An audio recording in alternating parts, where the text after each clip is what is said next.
analyst Teniola. Teniola, good to have you on the News Hour. Hello, Teniola, can you hear me? Yes, I can hear you. Can you hear me? Great. Now, just take us through some of your impression from some of the resolutions at the African Union.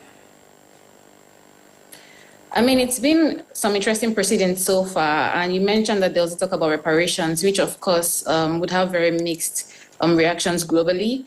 And one of the questions would be if this is the right time to start those conversations, or if there are more important issues that the African Union should be focusing on going forward. Of course, there's conflicts that's happening within the continent, but then there's also other things happening within the continent as far as development is concerned. So it'll be interesting to see how attention is divided between, addressing the conflicts that is going on, silencing the guns, but also still pursuing the other aspects of Agenda 2063, which is about really creating an Africa that is prosperous for everyone. All right, so Teniola, you made mention that will this be the right time for such conversations? What do you think should have been the best conversations right now? Is it the issues of development or is the issue of conflicts in Africa? And so far, with the AU's resolution on the DR Congo, especially the issue of the M23, which is yet unresolved, was the reparations the issue that should have been the theme? I don't think some issues need to come before others. The conversations can be had concurrently, but it's very important that we don't lose sight of some very important strategic objectives in favor of some things that seem more salient at the moment. Yes, the conflict between Rwanda and the DRC is very important at this point, but then it's a continent, it's a large continent, there's a lot of different things going on. So I think that we need to balance the attention that we pay to those things. And for reparations, globally now there's bigger conversations about the new world order, about multipolarity, and about Africa's position within this new world order that seems to be emerging. So I'd like to see that play a bigger part in the conversations at the African Union level, because really we are at the risk of even falling lower as far as our position in the world goes if we don't take care.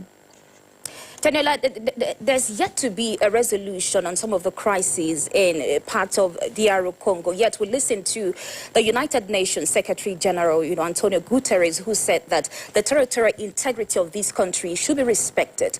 How do you think African leaders, received this from him? The interesting thing about the conflict so far is that it's seen a lot of external intervention. So we've seen presidents or leaders from Western nations try to intervene in the conflict. And I think it's important that we see even stronger interventions from within the continent. Again, the statement by Guterres is one such external intervention, if we put it that way. But then we need to see stronger leadership from within the continent in terms of the way forward for the conflict. And of course, one of the challenges that the African Union faces is the fact that it has to deal with the sovereignty of its member states. And it sometimes doesn't want to cross this sovereignty issues. But it'll be interesting to see how this conflict is navigated going forward, because it's a problem that we do need to solve ourselves and that cannot be solved from the outside. All right, Teniola. So, according to the Nigerian government, the statement which was made public, they opposed a plan coming out of Addis for a split of the Political Affairs, Peace and Security Directorate. Is this split a move of key directorate in the right direction at the time of crisis, as crisis reigns in part of Africa? What I would say is that, Nigeria is in its full right to try to protect its interests within the African Union. And if that includes resisting the split, then it's within its full right to do so. But as the largest population, largest country within the continent, there are also, again, bigger issues that Nigeria should be taking leadership on as far as the African Union is concerned. So yes, it's good for Nigeria to advocate for that if it feels that is in its interest. But then I'm looking forward to, future leadership direction from Nigeria when it comes to positioning the African Union and Africa as a powerhouse, really, as far as the global world order goes. Okay, Teniola, we just have to leave it at this. I would have actually loved to talk about some of the other issues that would have been raised probably in subsequent, African Union summit, but we're out of time. We must leave it at that. African Affairs analyst who joined us live from North Carolina, Teniola. Thank you so much for joining us on the News Hour. Thank you. Thank you, Tony. All right, we'll take a quick commercial break. When we come back, we'll have more.